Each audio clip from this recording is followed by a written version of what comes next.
நில், வீட்டை விட்டு கிளம்பும் முன் நில். கவனி, வெளியில் போவது அவசியமா, கண்டிப்பாக போகணுமா என கவனித்து யோசி.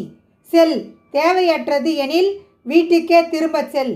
இது இப்போது சாலைக்கான விதிகள் அல்ல, இங்கே இப்போது வாழ்க்கைக்கான விதிகள். எதிரில் நிற்பது யார் என்பது முக்கியமல்ல, எப்படி எதிர்கொள்ளப் போகிறோம் என்பதே முக்கியம்.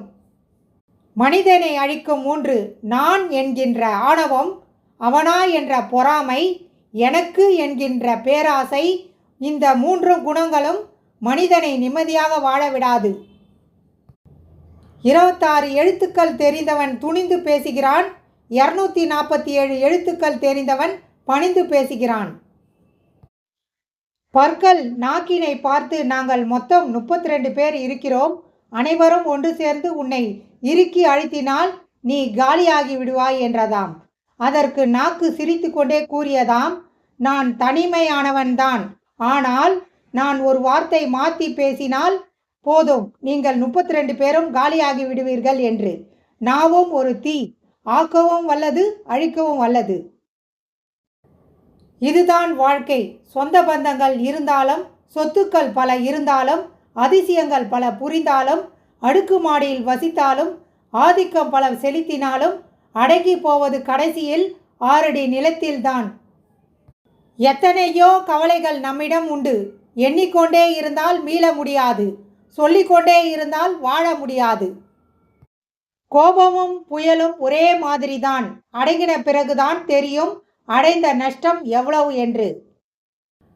தன் மனைவியா அடிக்கடி குறை கூறிக்கொண்டிருக்கும் கணவனுக்கு தெரியாது தன் முதுமையில் அவள்தான் தாயாவாள் என்று. உன் கவலைகளை ஆண்டவனிடம் மட்டுமே சொல்லி அழு, ஏனெனில் அவர் மட்டும்தான் அதை யாரிடமும் சொல்லி சந்தோஷப்பட மாட்டார். எவ்வளவுதான் உறவுகளுக்காக நாம் அனுசரித்து வாழ்ந்தாலும் சில தருணங்களில் நாம் நமக்காக வாழ்ந்திருக்கலாம் என்ற விரக்தியை நம் உறவுகளே நமக்கு புகுத்தி விடுகிறார்கள். வாழ்க்கையில் நிறைய அடிபட்டு கஷ்டப்பட்ட பெண்ணுக்கு ஒரு திமிர் எப்பவும் இருக்கும். அந்த கஷ்டத்துலேயும் உழைச்சி முன்னுக்கு வந்த ஆம்பளை மாதிரி குடும்பத்தை காப்பாற்றுற பெண்ணுக்கு கொஞ்சம் அதிகமாகவே இருக்கும். இறைவா, ஒரு சில காயங்களை தாங்குகிறேன் என்பதற்காக எல்லா வலிகளையும் தர வேண்டாம்.